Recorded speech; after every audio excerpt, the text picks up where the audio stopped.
So welcome to Left versus Right. Anthony Weiner on your left, James Flippin on your right. This is a week of hellos and goodbyes. Joe Biden said his goodbye last week. We're going to talk about that in a minute. But coming up on Monday, it's going to be the inauguration of Donald Trump. And unfortunately, it's so cold, they're going to have to move it inside. It is freezing out there. I will say that. Yeah, no, this is definitely like dangerous cold. Like I heard one meteorologist talking about the type where any skin that's exposed, it's like at risk of frostbite with an extended period of time spent outdoors. So, I mean, there's a lot of jokes going around, like, oh, the soft MAGA, and Trump's a softie, and all this kind of stuff. But I think it makes sense. Some of it is around, some of the jokes are around that JFK did his in 61 at 7-degree wind chill with no coat on. Remember that iconic thing of him not even wearing a coat? Right. And Obama's was cold also. But here's my experience around this. I actually have a personal experience of this. In 1985, Ronald Reagan's second inaugural, it was my first day, maybe my first week, where I was interning for my predecessor, Chuck Schumer. I'd just come from Plattsburgh State, one of the coldest places on the whole map. And I get down there, I am freezing my took us off, but they say, you want a ticket to the inaugural. And I'm like, this is amazing. I mean, I was a Reagan guy, but I was like so amped. And then they moved that one inside also. But what I found interesting, they moved it inside the rotunda. You can't fit like 400 people in the rotunda. It's not that big. Have you heard yet? Are they going to let people watch it from somewhere else? Yeah, I mean, I guess they're going to have the video feed set up. I don't know if they're going to have that same ability to watch it from outside. I thought they did it in the Cap Center. It doesn't exist anymore. Now there's a hockey or basketball arena downtown. Maybe they'll do it there. One Arena. They are doing some sort of. I think they're having like the procession or the parade kind of moving through there at Capital One Arena. Yes. Okay, because you can't have the parade and not have crowds gather. Like when you come down Pennsylvania Avenue, that's kind of iconic too. You walk and and everything else. But let's go. That's Ronald Reagan to 1985. And then before that, it was like Taft. So those are the only two times they've ever done this. Well, didn't we have one president who caught pneumonia on his inaugural day? Harrison, maybe? Yeah, actually, it's interesting. We did a special for the network where we talked about Inauguration Day, and we asked the historian, what's the deal with that? Because there's some notion that maybe that's kind of apocryphal about William Henry Harrison. Because what happened was, back in the day of it being like all patronage jobs, like in terms of like whoever got the civil service, it was like, who do you know? And how much can you kind of glad hand your way to get those jobs? Harrison was holding meetings for all hours of the day, welcoming all comers who wanted these jobs. Right. The suggestion is maybe that was actually what kind of wore him down and led to his demise because he was sickly leading into that. Yeah, but he gave a long speech out in really cold weather. And the famous story was he caught pneumonia as a result of all that. Yeah, got it. Well, that's I hope no one catches pneumonia this time. By the time we're on the air next, we will have a new president of the United States, convicted felon Donald Trump. But let's. I'm so happy that you sort of snuck that in because I would be remiss. I've been catching a lot of flack on social media. I just want to make a quick statement. Go ahead. That your ongoing statements about Trump claiming that he was going to inject bleach or something that people should inject is erroneous. That's not what he said. He was referring to experimental treatments that involved the use of light and potentially diluted bleach and the way that can, which has been used like to rectify drinking water in some parts of South America, for example, a diluted amount of bleach. The video is available. Anyone can go look at it. Talking about it in a sort of off the cuff. There's experimental treatments. I just want to note that. That's all. Okay. Here's. I mean, people have raised this before. And they said, well, he didn't suggest it. Right, he didn't. He had Dr. Blix or whatever her name is, was sitting there, and he turns and does the thing that he didn't. Let's remember what Donald Trump was doing there at the period. Not sticking to the message about what we needed to do to get better and how we're going to recover as a country. And he says, what about, I've heard about these other, he does these things people say. He did one of those. People say, what about the idea of bleach and light to blast the system? And you can see this woman, Blix, is that what her name is? I think it was Burks. Burks, exactly. Burks, kind of like rolling her eyes. The idea is not whether he said go do it. It's whether it was a stupid thing to say, and it was. But I appreciate you clarifying. I disagree, but that's okay. I appreciate you clarifying that. But let's go. Before we move on to all things Trump for 4 years, my hair hurts just saying that. Let's talk about Joe Biden, who you and I commented in passing. He's kind of had a very tepid exit. He did a couple of interviews and also gave a speech from the Oval Office. Rather than go into your Biden derangement syndrome, let me talk about the three themes he said because they sound like they might be things that James Flippin might say. One, he said, we've got to be careful about the concentration of wealth, that the middle class and those struggling to make it have a smaller portion than ever the oligarchs control the thing. Second, he says, don't let corporate guys run our country. And a third thing that says, protect our democracy. Make sure that our democracy, that no president is above the law and everything. Those are three, you might think they're jabs at Trump, and there certainly are contrasts. Those are three pretty reasonable things to say on your way out the door that you're concerned about, no? Yeah, I mean, I think that any president kind of worth his salt is going to take some shots on the way out the door and say, oh, this is what I want you to keep in mind in terms of the juxtaposition from my administration to the incoming administration. But there were some things within Biden's comments that really struck me as rather rich, kind of beyond the pale, if you will, because when he talks about the tech-based oligarchy that he's concerned about, and I think he used the cutesy term tech industrial complex, which I like, you do have to have some level of concern anytime the world's richest person is that cozied up to people. I mean, president. More than one tech guy is now, cozying up to this. Vivek Ramaswamy, and of course, we've seen guys like Jeff Bezos and Zuckerberg. We talked about Zuckerberg last kind of coming back into the fray. So yeah, that's all legitimate, and I think that you should be a little bit concerned about the implication of that. But what's really rich is that you did not hear Biden, of course, refer to a guy like George Soros, who he just gave the Presidential Medal of Freedom to, a guy who for many years has been using his outsized financial influence to make an impact in the world of politics in terms of funding different campaigns and putting money into groups that support, really far left prosecutors in certain DA races and stuff like that. So a guy like George Soros, I guess it's just fine for him to be investing his money into politics, but he doesn't like a guy like Elon Musk. That's hypocritical. I think so. And I don't know what the rules are around here about making disclosures. My ex-wife is engaged to George Soros' son, so I'll just say that, and you can use that for whatever you want. I guess the difference is he wasn't saying rich people giving to campaigns or trying to get their vote to count more than another person's is the problem.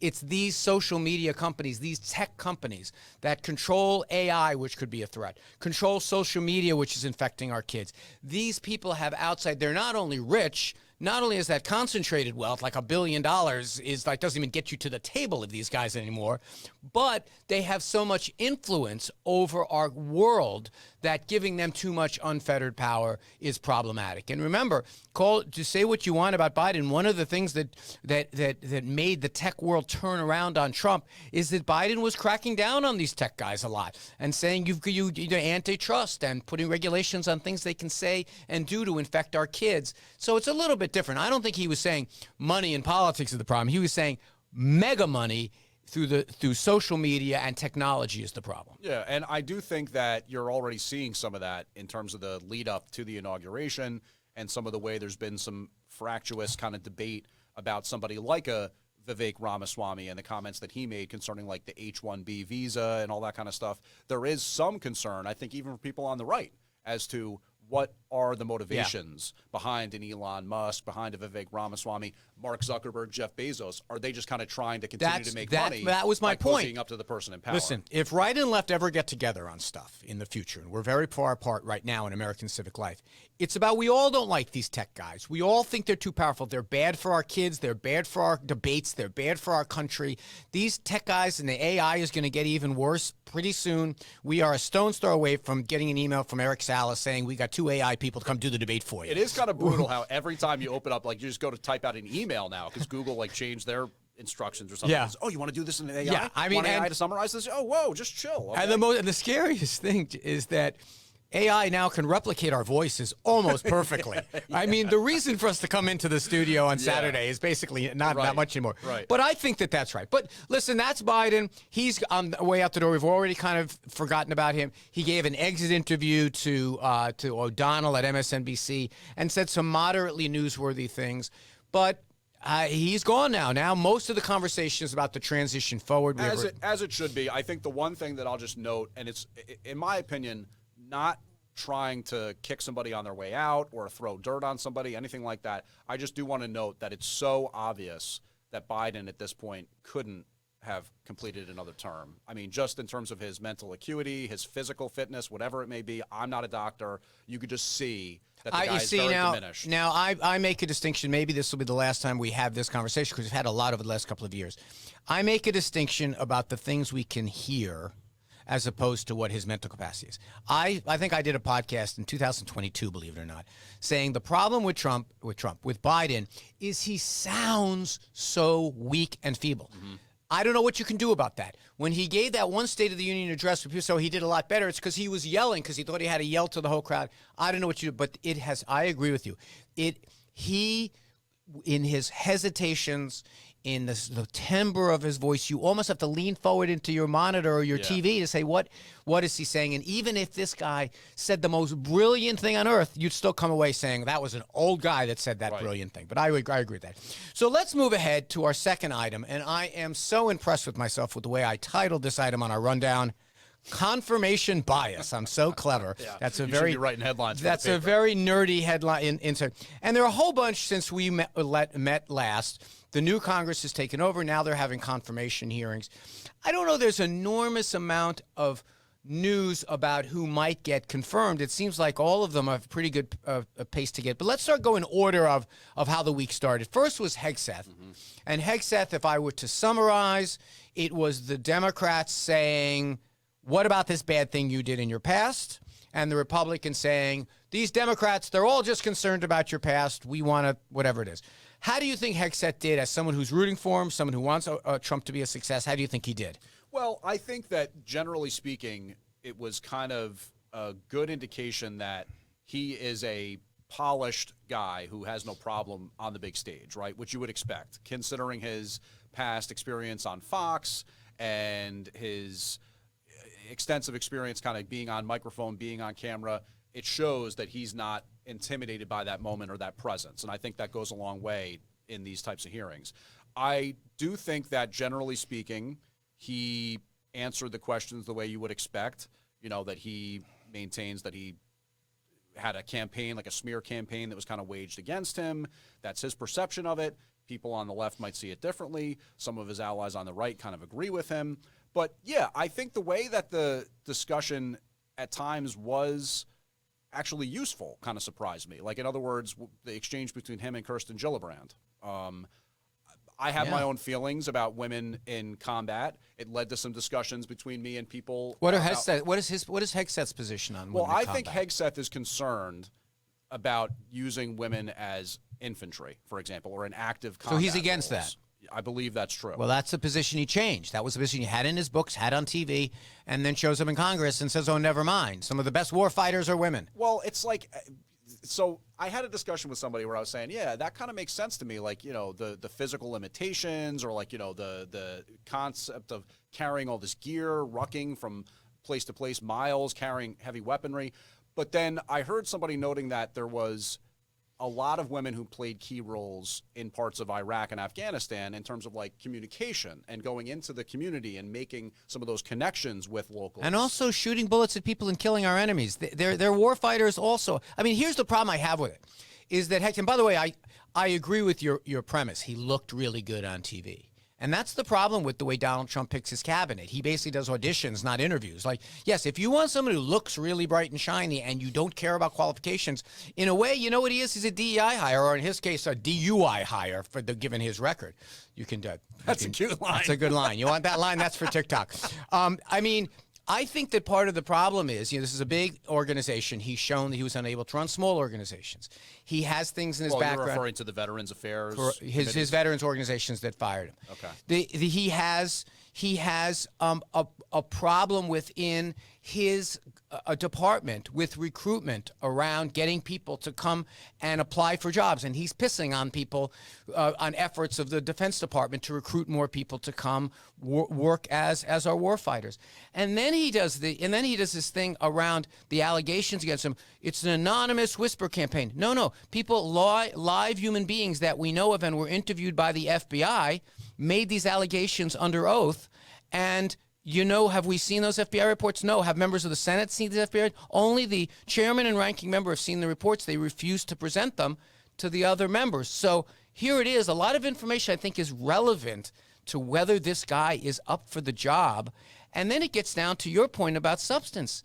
Hey, pick a lane, pal. If you want to hang in there and tell me, after years and years of writing in your books and saying on Fox News, women should not be in the military, and then changing it and saying, no, women should not be in the infantry or in war-fighting positions, you can't just show up to the United States Senate and say, never mind, I now agree with you, which is essentially what he did when Senator Gillibrand asked those questions. I do think that the overarching theme behind the way Hegseth looks at all of this was laid out in his opening statement, where he said this should be about merit. This should be about equal standards that apply regardless of whether or not you're the private entering the service or the highest general. You know, you want to have unique and universal standards that apply to the U.S. military that lead to the most efficient fighting force that we could possibly have, and that aims to keep America safe both home and abroad. And that's what we have.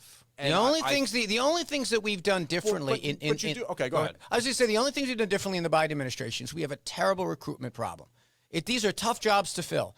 We don't pay we don't pay people in the military that much. But you've also heard from top military officials, including I think a guy like Mark Milley, who's talked about the way that DEI, if you want to use that acronym, has factored into the mission statement of the military. This connects back to the debate we had last week about the fires. Yes. And whether or not that takes away from some of that merit-based 100%. There were people who made that allegation when the military accepted blacks. There are people that make that allegation when other forces are desegregated and more people are invited to come in and serve. I generally think our country we're the strongest military in the world. It's gotten stronger in part because women have been included, because we don't exclude women from the military. That's one of the reasons that things have gotten stronger.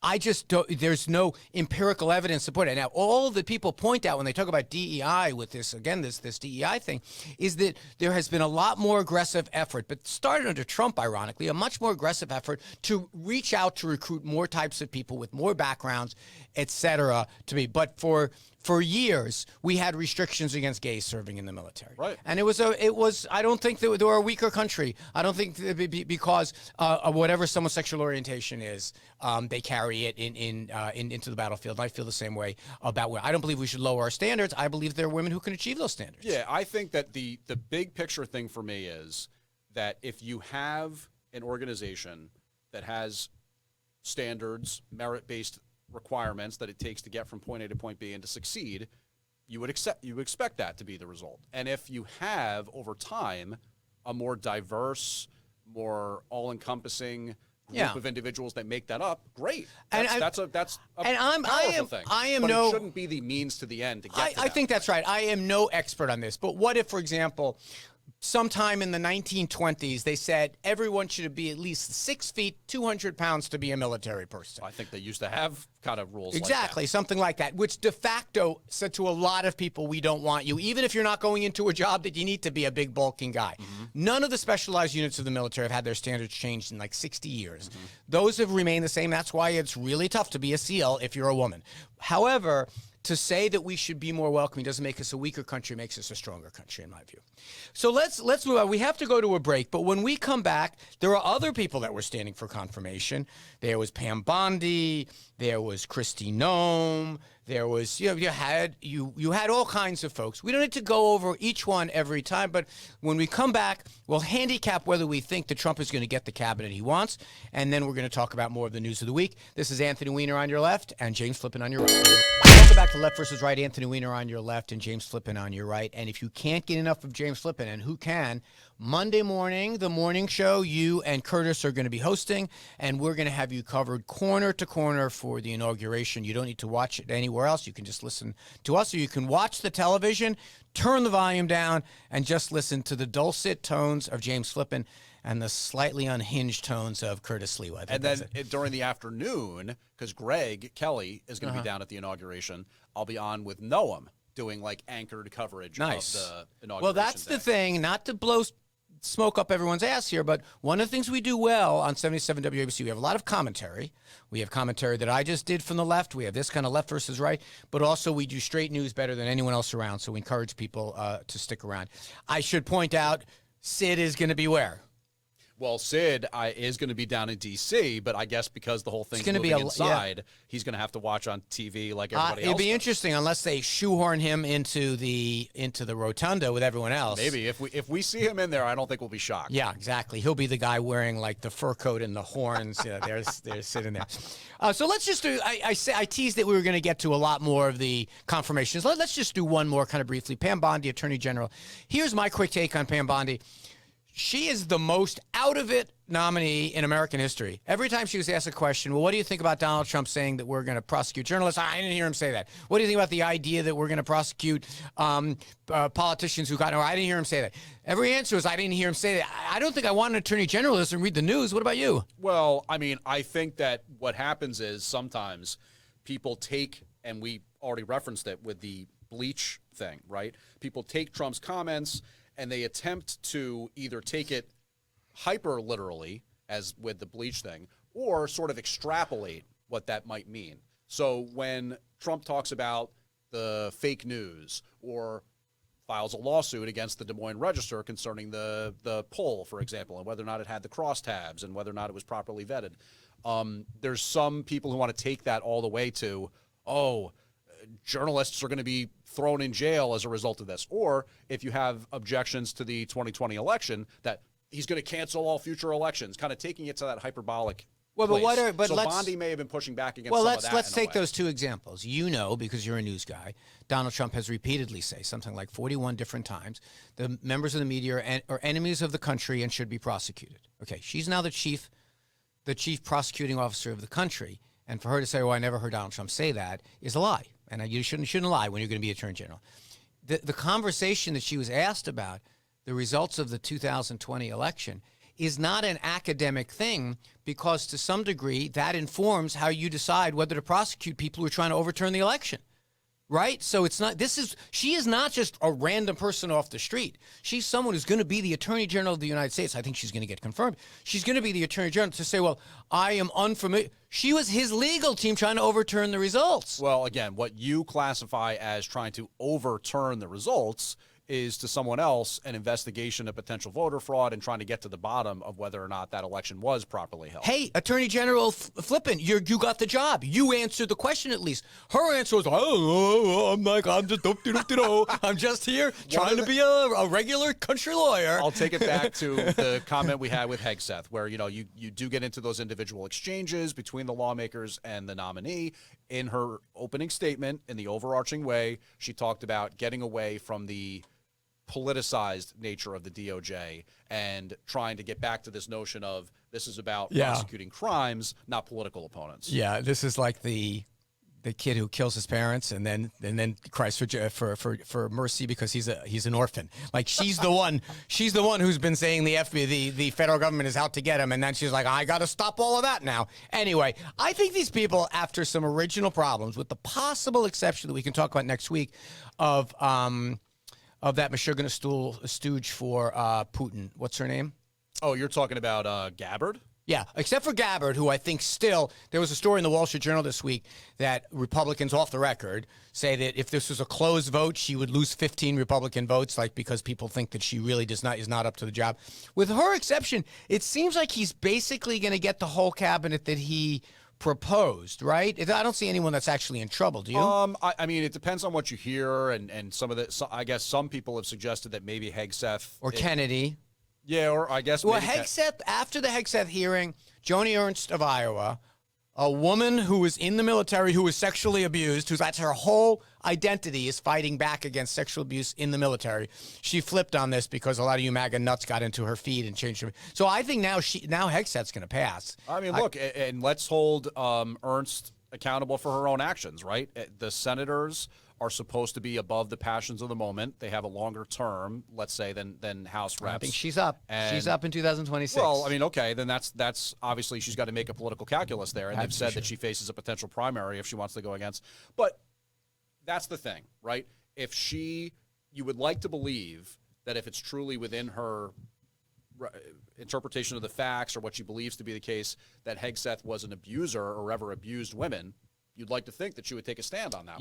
And she did. She took a stand that lasted for about a week until Bannon. Or she looked into the situation further and she said, okay, there may be a he said, she said about whether or not this person hooked up that night and cheated on her husband. But to say that it was a sexual abuse situation might be going well, too the far. FBI had it, didn't release the information. Reminds you a lot of the Kavanaugh situation. But apropos of this. Wait. Kavanaugh. You're suggesting that Kavanaugh. What exactly are you saying there? When Kavanaugh was appointed, and they had all these questions of his accusations about sexual misconduct when he was earlier in his career, the FBI was. You mean when he was in high school? I was in college. Whatever. Yeah. The FBI was tasked with doing an investigation of this that they never did. It turned out they never did it. They basically said they would. They never did. You mean the 30-year-old, 40-year-old allegations that some crazy woman? Yeah, that the FBI said they were going to investigate, and they did not. And before you know it, we have they did a surface level investigation. No, they basically this is completely unfounded. They basically said they were going to, and then they didn't because but it's an interesting comparison. I think Donald Trump was the president at the time, and so he told the FBI, "Don't investigate this guy," and they didn't because the FBI is so in the bag for Democrats. I would say the Kavanaugh comparison is an interesting one, and says a lot about the allegations against Hegseth. Here's a parlor game you can do when we get off the air. Do a Google search for Hegseth, Kavanaugh, and you'll see how many parallels that there were.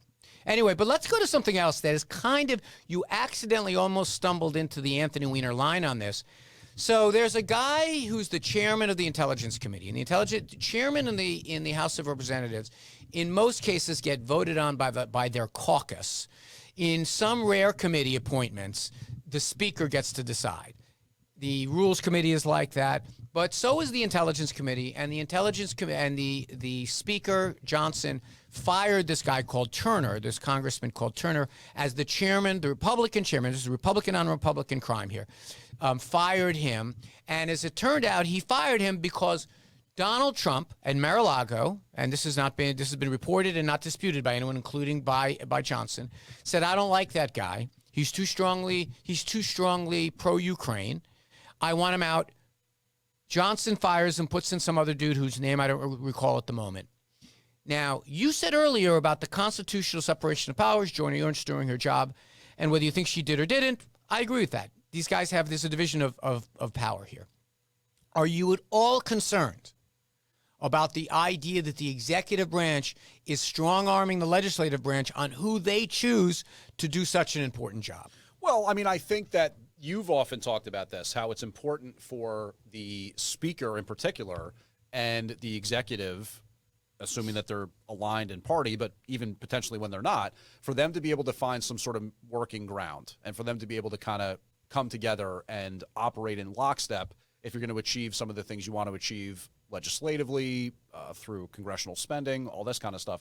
So I don't know that I necessarily see that as really problematic, because you made the point of noting that for whatever reason, given the trappings of Congress, there's only several committee positions where the Speaker can just kind of say, boom, that's the way we're going to do it. And then just to connect to the actual issue, and I know we've got it on our agenda to talk about it with the Hamas-Israel hostage deal. Talk about deal. that next. Trump has made it clear that one of his priorities is to reach a ceasefire, to reach a peace agreement between Ukraine and Russia. Correct. So it may well be that he looks at the situation, runs a calculus, and says, I don't think that guy being in that position is conducive to reaching a peace agreement. I think all of that is fair, but misunderstands the separation of powers. So the Intelligence Committee doesn't pass laws.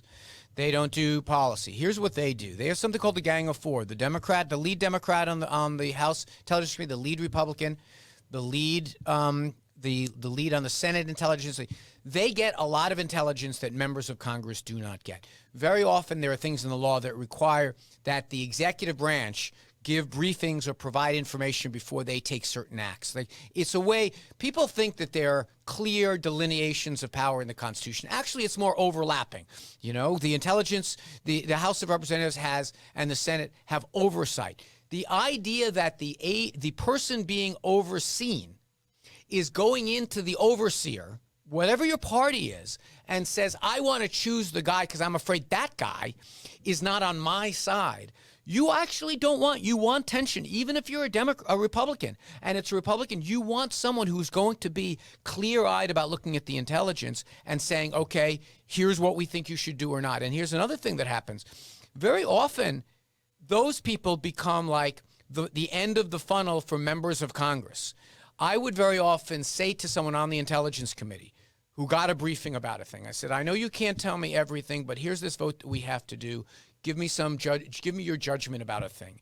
It's very important to have an independent legislature in that case. And I would think, as a constitutionalist like yourself, as a libertarian like yourself, the idea that the overseer and the overseen are going to be picking each other's lineup is problematic.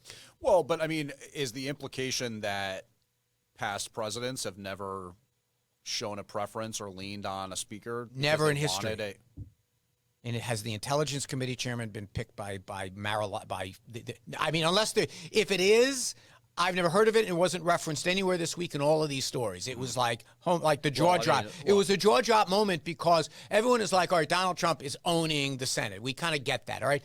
He's using outside pressure, et cetera, et cetera, et cetera. But now to go to this deep inside position that's really kind of important for the checks and balances, and Johnson is saying, sure, I'll outsource that because the president gave a call and I would not be the speaker unless Donald Trump is happy. That really is problematic. Well, I mean, I'm going to have to do a little bit more looking into it because I don't know as much about the past appointees of that particular position, and if the speaker changed it just because of the president coming in or whatever.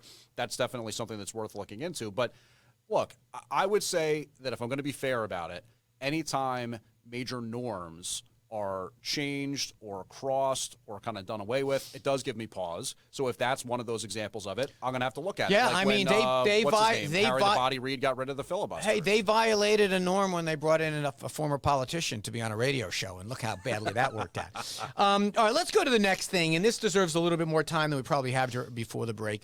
Trump-Biden peace deal is what I wrote down here because it was kind of this rare moment. Donald Trump wanted a deal to be done. Joe Biden wanted to get a deal done. Everyone wanted the hostages to come home. Everyone wants Hamas to be squashed. Israel, whatever it is. Okay, so the deal happens. Well, not everybody wants Hamas squashed. Well, the deal happened. It was a very similar deal that was available to all the sides back in August. Now one Sinwar is dead. Another Sinwar is making the decision. Hamas is much weaker. Israel is much stronger. And if all goes well, we're all holding our breath tomorrow, this deal goes into effect. We don't have to go into the details of it. You've done a good job of that on the news briefings. Was this a rare moment that Trump and Biden's teams worked together to get a good outcome? Or is this a case of Biden trying to get credit for something Trump did, or Trump trying to get credit for what Biden did? Or is this not a great deal? I mean, there's a lot of different ways you can go with this conversation. Yeah, there is, actually. I would say this. First of all, hard for me to comment on whether or not it's a good deal or a bad deal. I think there's so many different layers to it and different perspectives when it gets into that. And I also kind of think the people of Israel should decide whether or not it's a good deal. You know, obviously I feel a certain type of way about all the taxpayer money that we send for the fight, and that's not necessarily my cup of tea. But I think that anything that results in the putting down of the guns, putting down of the bombs, potentially getting humanitarian aid into Gaza, it's hard to really know what is or isn't exactly happening there. That all is good, and I think that we should be trying to push for a ceasefire. As far as the potential cooperation between the Biden White House and the Trump White House, that's good too, right? Like, we do want to see some of that. There's the cynic in me that says, hey, did this potentially get done because Biden is no longer beholden to the ballot box and you don't have to worry about the Arab voters in Michigan because that's a swing state? You don't want to make them angry if you go too pro-Israel, or make the Jewish voting bloc angry if you go too hard on the pro-Hamas side or pro-Gaza side. So there's that cynicism. There's also the fact that Trump has been very clearly saying all hell is going to break loose if this deal doesn't get done. And did Hamas make a calculus and say, any deal we get under the Trump White House is going to stink compared to this one, so maybe we should actually make it happen? I don't know. There's different angles, a lot of different leverage points there. Hard to really answer without knowing what's. I mean, look, and we also have, sometimes history goes back and looks and finds out that Nixon made sure there was not a deal to solve Vietnam before he took office, Reagan said, don't release the hostages, et cetera. Sometimes there are these back channels that are pretty sinister. In this case, I think it was the alignment of interest. Trump had made it very clear he wanted this off the desk by the time he got there because it would have been a headache for him. I think that he probably reached out to Bibi and said, do the deal. I don't want it to be hanging around. And obviously, Joe Biden's been trying to get this done for the longest time. It remains to be an open question whether this turns out to be a deal that's good or bad, but I think you're exactly right. The big question, the big answer always is in that part of the world. There's only one democracy that's weighing in on all of this, and it ain't the Palestinians, it ain't the terrorist organizations, and it's not the 20 Arab states that are still at war with Israel. It's Israel, and we can only pray for the best. And we'll be right back. Welcome back to Left versus Right. Anthony Weiner and James Flippin. I'm on the left. He's on the right. I'm on the blue chair. He's on the red chair. And I say that because if you're watching on YouTube, you probably know that. This is available also as a podcast wherever you get podcasts, or you can always tune in live on 77 WABC, the most powerful terrestrial radio station in all of the East Coast. And also you can get, if you miss James on Monday morning doing the Sid show, you can get that as a podcast. If your thing is going to the gym and listening to 3 hours of James Flippin and Curtis Sliwa, we got you covered. At the gym. Yeah, exactly. Totally. There you go. So let's talk a little bit about some interesting elbow throwing going around the inauguration. A lot was made this week of some of the people who are on the guest list and who are not.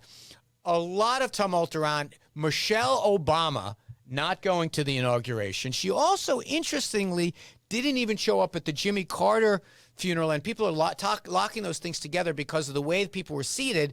She would have been sitting next to Donald Trump. So she ain't going. Any thoughts on this? Well, it's of course attracting a lot of intrigue, and both of the sort of more rumor mill variety, I guess, and just kind of people speculating and talking. Like, some people have gone so far as to say, could there be some sort of marital strife between Barack and Michelle? Their kids are out of the house now. They're empty nesters. We know that puts a strain on relationships, whatever. Of course, there's the implication that maybe she just really hates Donald Trump so much that she couldn't possibly Yes. sitting next to him, sitting next to him, or coming to the inauguration. Trump and Melania Trump did not attend Biden's inauguration. Oh, really? Tell me a little. Here, bring us back to that 4 years ago. What was that about? Heavily disputed 2020 election, there was some bad feelings and some contention there. So, yeah, I don't know. Obviously, the one thing I'll say, and just kind of put this out there very earnestly, that I hope she's not dealing with some sort of like a health thing. I don't. I mean, you heard, because Kate Middleton was out of the public eye forever, and you thought, whoa, what's going on there? James, is there cheating? Is there... Dr. Freud, sometimes a cigar is just a cigar. She doesn't like the guy. I don't even know if I would go if I had to sit. Well, I probably would, just to give him some crap for 3 hours. But she just doesn't like the guy. He was vicious and mean. Questioned the providence of the citizenship of her husband. Never apologized for doing that. Accused him of being from Kenya, from being a Muslim, and all these different horrible things. He's the incoming president is a racist SOB. I don't blame her. But this whole idea, whoa, intrigue. No, there's no intrigue. She's like, I would rather cut my arm off than sit and watch this guy be sworn in. I think sometimes people just say, I don't want to go. Yeah. On the other side of it is Sid, who's probably, here it's Saturday, he's probably walking up 95 in the freezing cold with a big sign that said, I'm Sid Rosenberg, I'm on the way to the inauguration.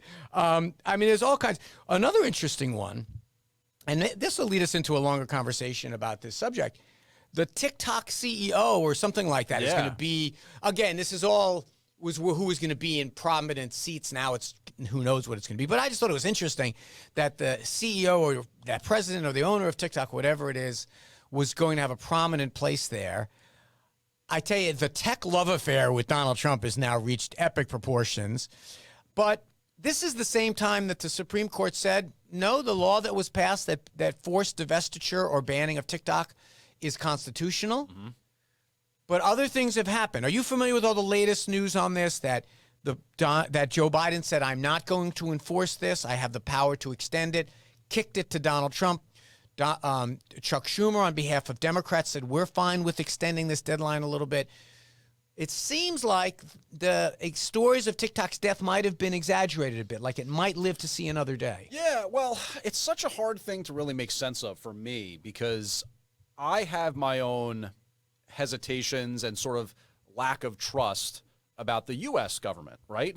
And there's any number of reasons why, aside from the national security concerns, lawmakers may have looked to enact this ban.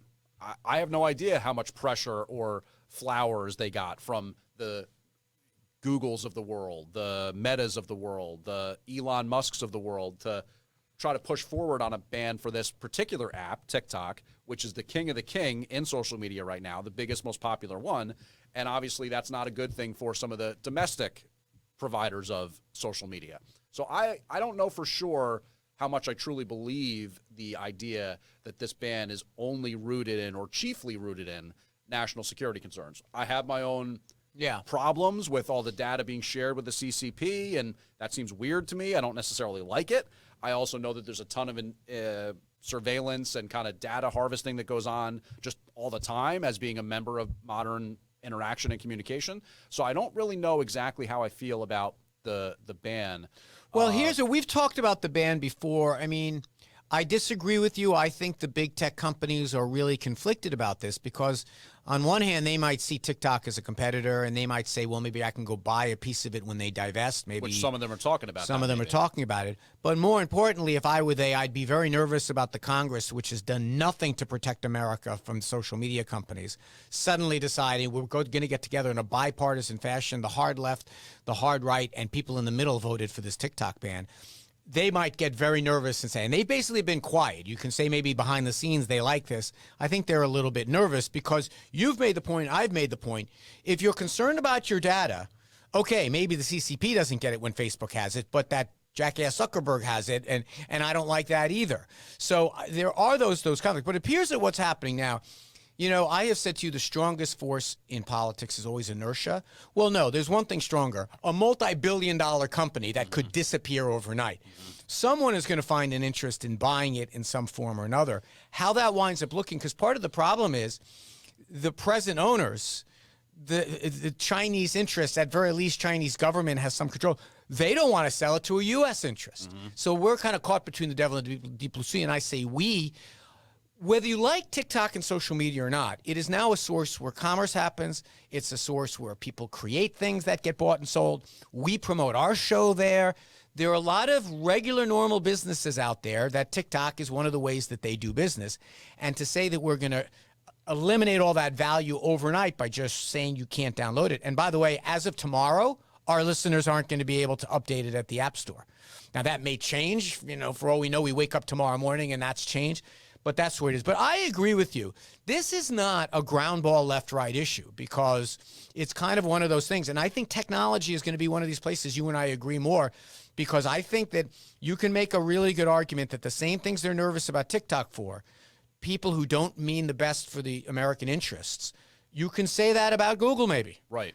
And other countries in Europe, by the way, are putting restrictions on things that maybe they're protecting their people. Why shouldn't we protect ours? I totally get it. It's not a clean debate. Yeah, and I think that, you know, as much as I do have concerns, no question about it, about China's influence in like American politics and some of the money that goes around, and we've seen indictments even here in New York for some people connected to politicians who have accepted money from that.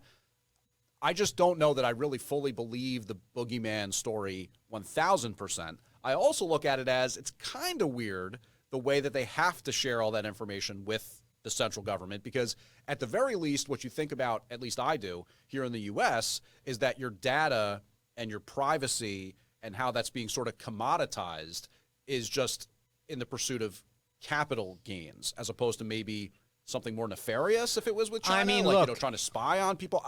I don't know. Look, again, not I'm for, being honest and saying no, I agree. I'm conflicted and thinking and I have the same thing. And we don't need to go on much longer about it, but I can tell you that there's a very good chance that the threats to the United States and our sovereignty and our people will come through some form of technology in the future. Yeah. Like, I don't know if the Chinese are going to build, they're building boats to attack Taiwan maybe, but if they're going to come after us, it's going to be through our kids, it's through our addiction to our phones, it's through propaganda. And we have a long history in this country even here on the radio, if John Catsimatidis wanted to sell this radio station to a foreign interest, there's a whole lot of paperwork and some restrictions about doing that are back from the 1930s when we were talking about loose lips sink ships and like propaganda was a real issue. I think it's even more so. I think it's even more so today. I will just say, wouldn't it be fascinating if it turns out all the drones are like somehow like floating servers that allows you to access TikTok? Yeah.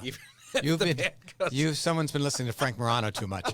All right, let's talk a little bit, kind of wrapping up a little bit from last week's news around the fires in California. More under control, enormous devastation, loss of life in the dozens. And a conversation that we started last week has taken off on steroids in Washington around making this the Marxism of California, and we in Congress, we want to put conditions on the aid that we send to California to make a political point about the way they've run their government.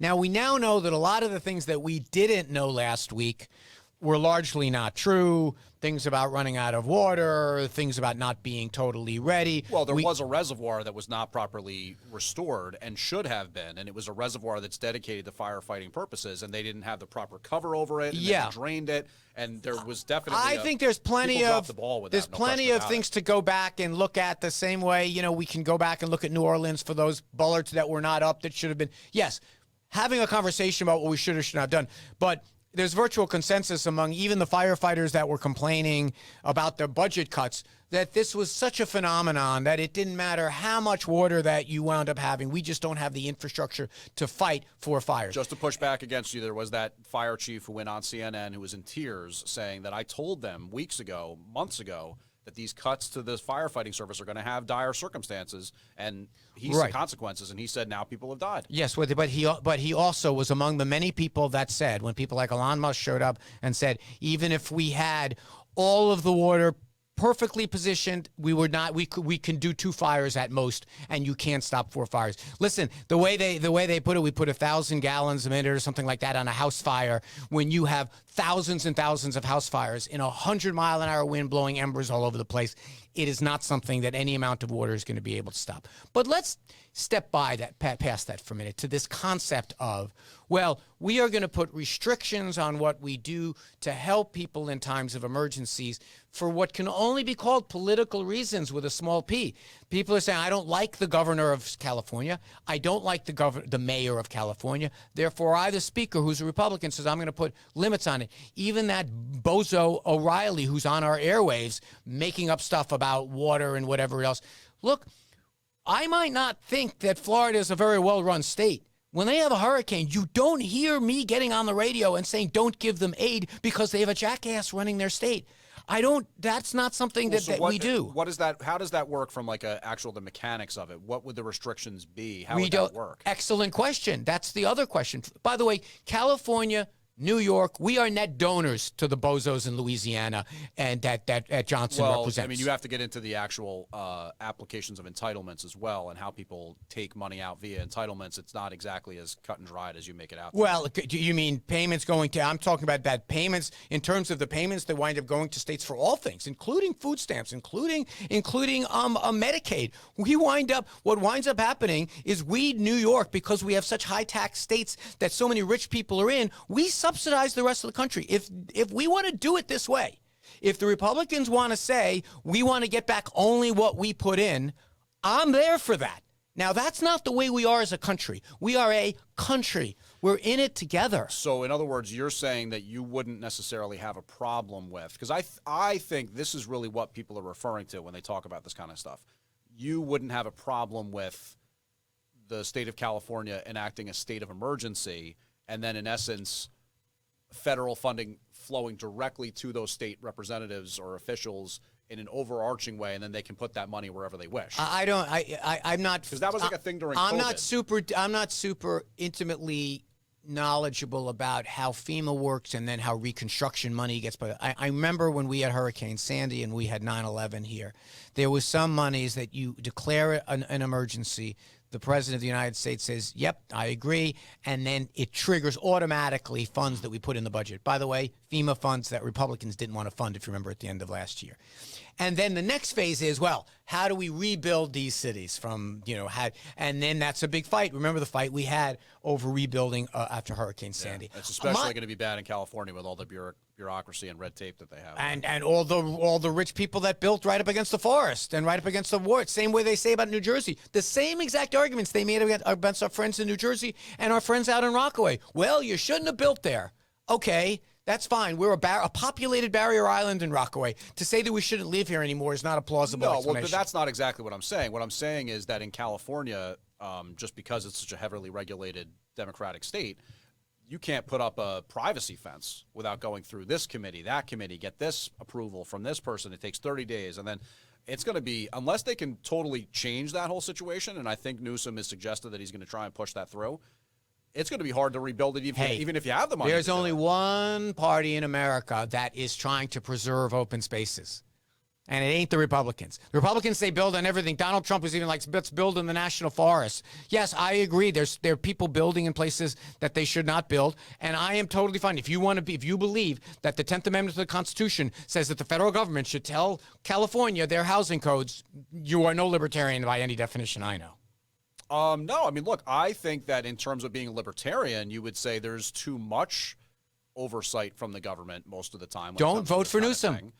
Where in California do you live? And we'll see. Where in California do you live? Allow me to say that I think that this event is going to be a watershed moment for the voters of California. And I think that the feelings they have right now about how they were let down by Mayor Bass and to an extent Governor Newsom probably ahead of time is definitely something that could have an impact on California's electoral Well, that's history. great. By the way, speaking of feelings, you know who gives me a good feeling? Vinny Badunho, coming right up.